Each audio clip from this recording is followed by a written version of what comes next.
Joining me now on the Knicks Film School Podcast. Very, very honored to have this guest on. First-time guest, but someone that has been covering the NBA for quite some time, and I'm excited to pick his brain, not only about his latest story, but maybe if we have an extra couple of minutes about some of his other time covering the sport that we love. He is a senior writer for NBA.com. Steve Aschburner, how are you, Steve? I'm good, Jonathan. Thanks for having me on. I'm really, really appreciative of you hopping on. As you know, this time of year is where everybody's kind of, getting their last good night's sleeps in before the game starts. So, I appreciate you taking a little bit of time. And the reason we called you up is because you just did a Q&A with a man who is well known around these parts, New York Knicks head coach Tom Thibodeau. I want to get to some of what you discussed in a bit. But first, if you don't mind, could you say how the interview came about? Well, each fall, at least for a number of years until COVID, the National Basketball Coaches Association, the NBA Coaches Union, they would have annual meetings, and the league would piggyback on this too, to sort of introduce or explain to them rule changes, interpretations. This year, for instance, the second coaches challenges, the flopping violations, anything on how those things are going to be called, answer any questions the coaches have, referees come in. A number of years ago, the man who was the executive director of that coaches union, he invited me to drop down. I mean, my base is in Chicago, and so they had it in Chicago every year, and I would go in and grab these guys informally for real quick interviews. And that's kind of how it still takes place. Interesting thing is back 10, 12 years ago, they always had sponsors. They had suit manufacturers, and they had shoe companies, and they had displays set up in like a banquet room at the hotel. And the coaches would go through there and pick out the kind of suits they wanted for the coming season, pairs of shoes. I think it was gratis that they were doing this that the companies were behind it to get the promotion of seeing these coaches on the sideline, all the television attention and in front of the big crowds. And now with the change in dress code for the coaches post COVID. You don't see those those clothiers aren't there anymore. The shoe companies aren't there anymore. So it makes it a little trickier for me. I've got to be able to grab these guys when they're on the move for the most part. And that had some stickiness that was good. I couldn't afford the suits or the shoes, never got any, but it was helpful because they all invariably came through there. But no, it's a real courtesy of the Coaches Association by working for the league's website. It's not a media event. It's not open to any outside media, but they do allow that, with me. So I'm really appreciative of that. And I was able to see pretty much all the coaches and grab, a dozen of them for short interviews. And Thibs and I go way back, so there was no way he was going to duck me. So, yeah, you kind of stole my next question. So obviously your base is in Chicago, and I also noticed you have a little something about Minnesota in your Twitter bio there. How far do you go back with Thibs? Well, when he first got to the NBA, was the Timberwolves' first year of expansion, 1989-90. Yes, and he had come in from, I believe, an assistant at Harvard. He had coached as a head coach at Salem State, where he had gone to school and played. And then he was an assistant at Harvard, and former NBA coach and the first Timberwolves coach, Bill Musselman, knew of or learned of Tom and hired him for his inaugural staff. And he was there for the 2 years that Musselman was Timberwolves coach. And I believe he went to Seattle. After that second year, they changed coaches. Musselman and crew got fired. Tom ended up, I think, as a scout in Seattle. Then he went down to San Antonio. He was there for a couple of years, and including I touched base again with him when he was down there because I set up an interview with Dennis Rodman. Oh, and good times. They had Tom. We met for lunch at the Marriott in Orlando, right near the arena, and Tom was basically Rodman's usher.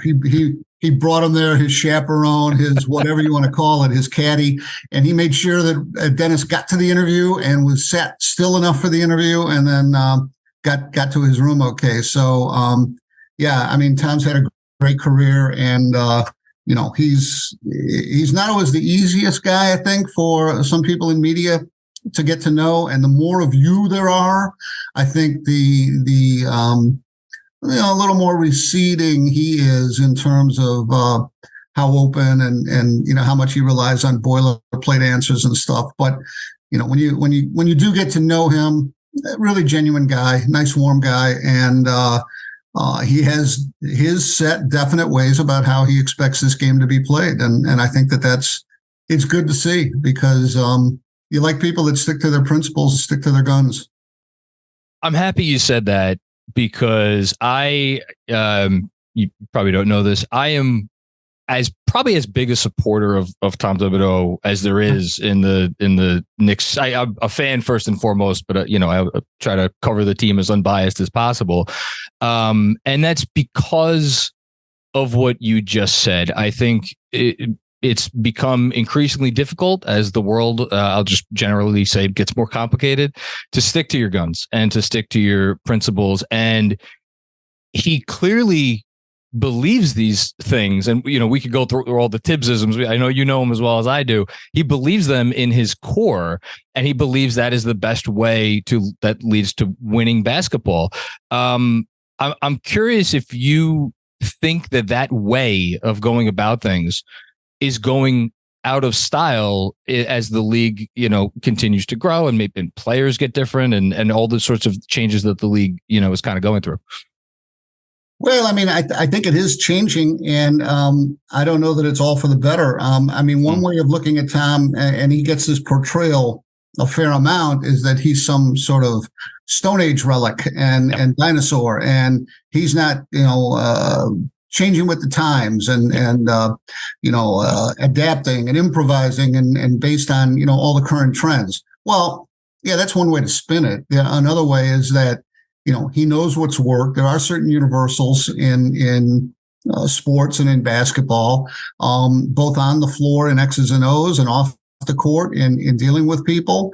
And I think it's refreshing, as I said earlier, that he would stick to those things. I think that there are concerns among coaches in this league that the reins are being taken out of their hands when it comes to guiding teams, that it's the analytic experts and then the GMs who get that information and get those suggestions, and they're told, well, this guy needs to do this, and he needs to be used only that way and only for these number of minutes, and he shouldn't be able to play tonight. And, that stuff where, the intangibles and the feel of coaching a team and knowing these guys at the ground level in ways that the GM probably doesn't, and certainly the analytics staff don't. It's not a math is bad kind of a approach. It's just that it's not just that. This is not, my view on it is baseball has always been more conducive to analytics because it's an individual game within a team sport. It's pitcher batter, and you can break things down much more individually, whereas basketball, even more so than football, is interdependent. It's interwoven. It's improvisational in a sense, because one guy moves this way, somebody else moves that way. You're not working in the same static situation as 60 feet 6 inches pitching slab to home plate. And football is at least sequential.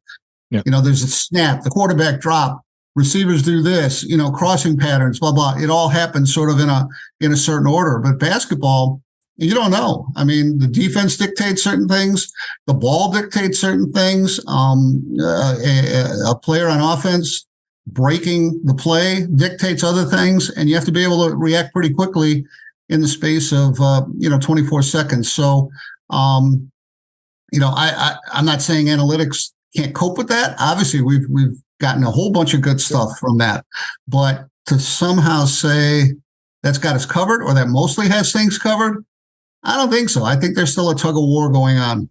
And I think part of the criticism amongst many fans, not even just younger fans, I think fans of all ages of Thibs, is they perceive him as a guy who, not that he will shun analytics, but now anybody, me, you, anybody on the street could have access to so much of this lineup data. I could go get a Synergy account. We all have access to the same stuff. And I think a lot of people are just looking for more acknowledgement from him that he's at least considering these sorts of things. And then I think about that and I go back to what you said about how he kind of, he knows what answers will just get him through the press conference. Like he's a pro at this. Like reading his interview with you, it was a great interview, but I kind of could have foreseen his answers to a lot of the questions that you asked him. Sure. He knows exactly what he has to say, what he doesn't have to say, and so have to say so on and so forth. So I'm curious if I almost want to ask you to look inside his mind. Do you think he cares about the perception that a lot of people have of him as this, kind of old, stodgy dinosaur whose time is passing by? Or is he just that focused on the task at hand?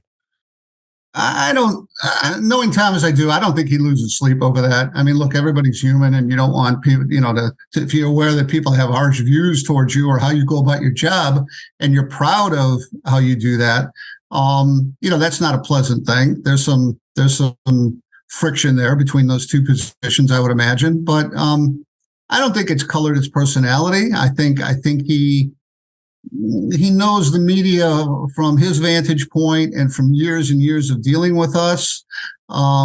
He still probably doesn't know, all of us in terms of how we are from the inside, what our agendas are, whatever. But people on that side of it, they don't really have to. That's not their responsibility.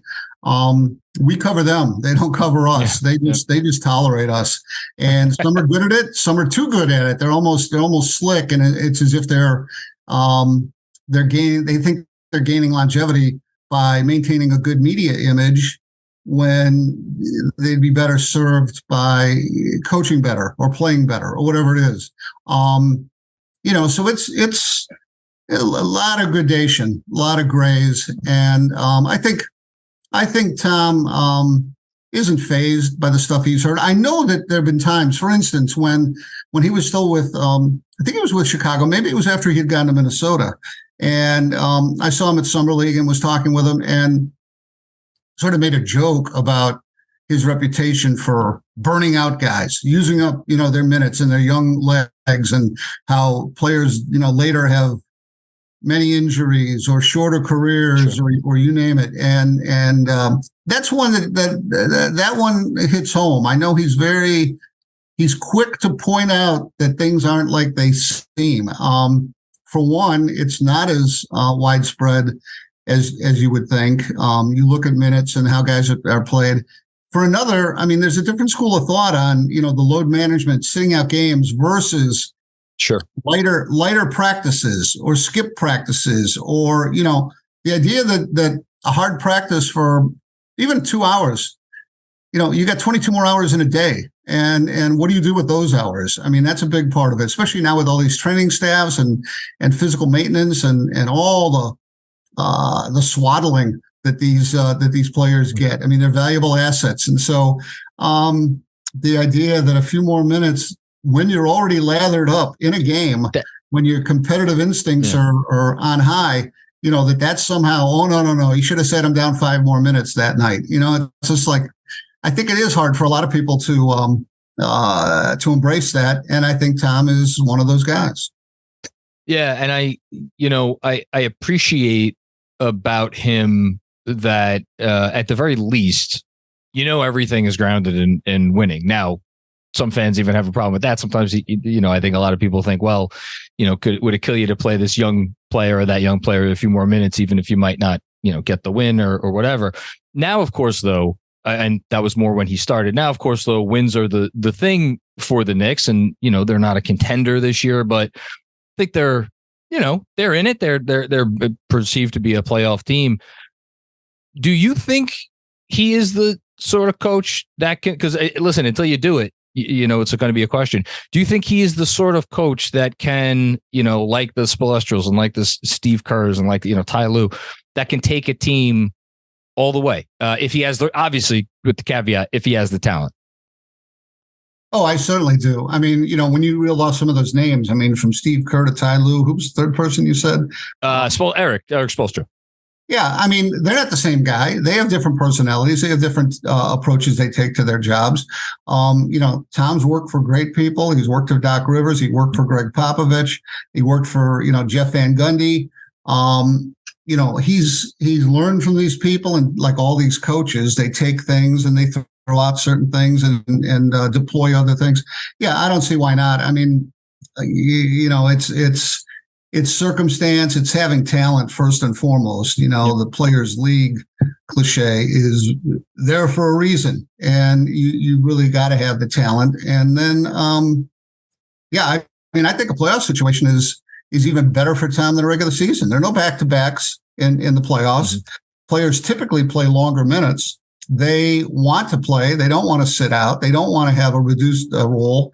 I think by and large, I mean, now, there's certain guys that they may have a different vision of their role, and that hits home most in the postseason because, you can't squander game opportunities. Obi Toppin, from what we heard last spring, he's not here anymore for the Knicks.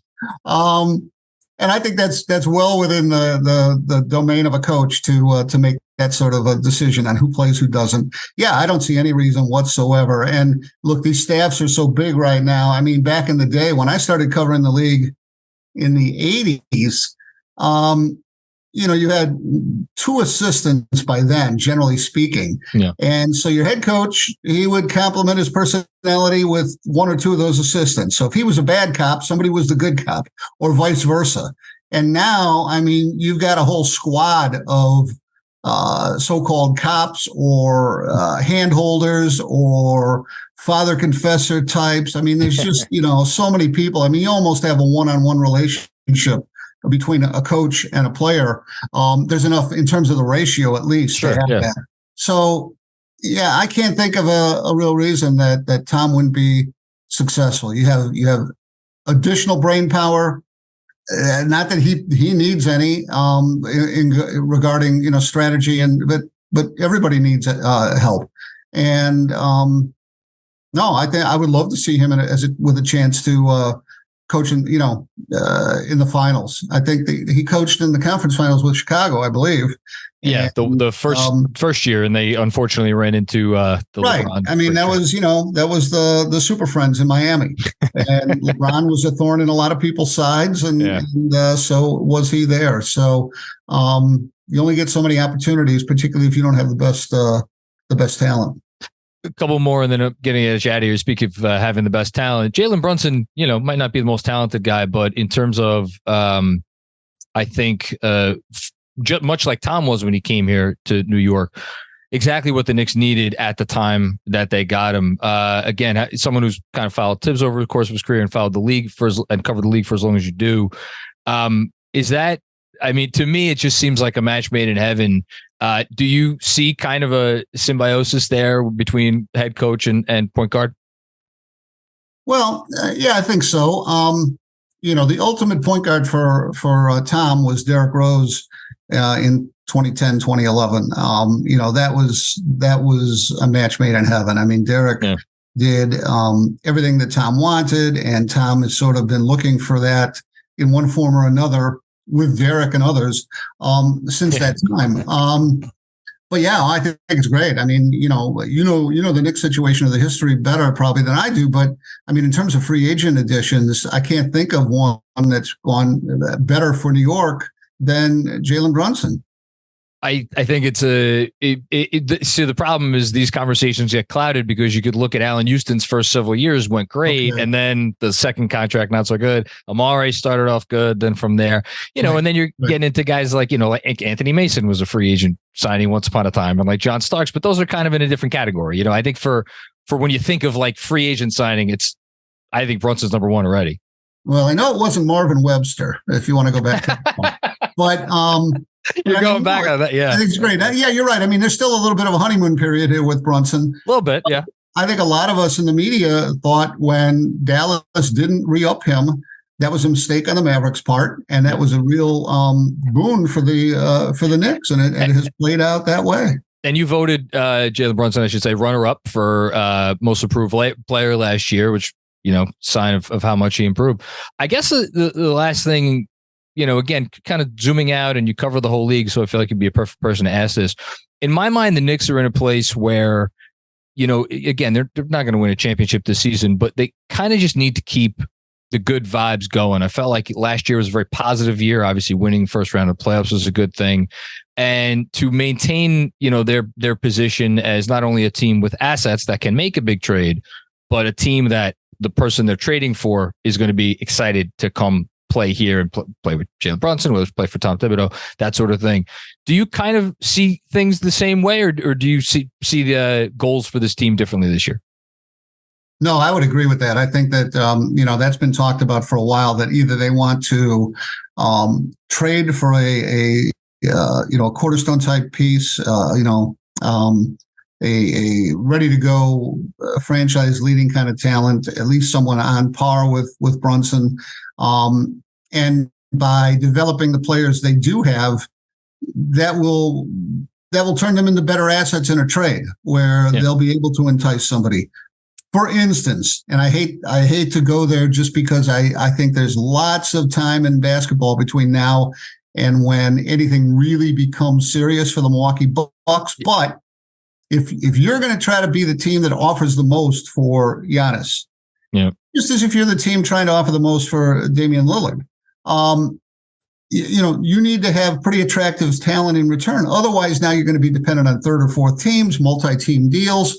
The numbers get more complicated that way. So, you might look at training camp and say, well, okay, Quickly's a little better, and Barrett, is he going to be as good as he was in the playoffs? How about Grimes? Whatever. If those guys improve their games little by little, and all of a sudden a team that looks like they have to lose the big name guy will say, well, that can help us. I mean, I was in college in Milwaukee when the Bucks had to trade Kareem, and they got some good pieces, and they were one of the best teams in the NBA throughout the 80s because of some of those pieces like Brian Winters and Junior Bridgman, and for a little while David Myers. But they never got over the top. The titles and the rings went with Kareem, but it can make a difference between. You look at what's the residue in Minnesota from the Kevin Garnett trade, or what was soon after.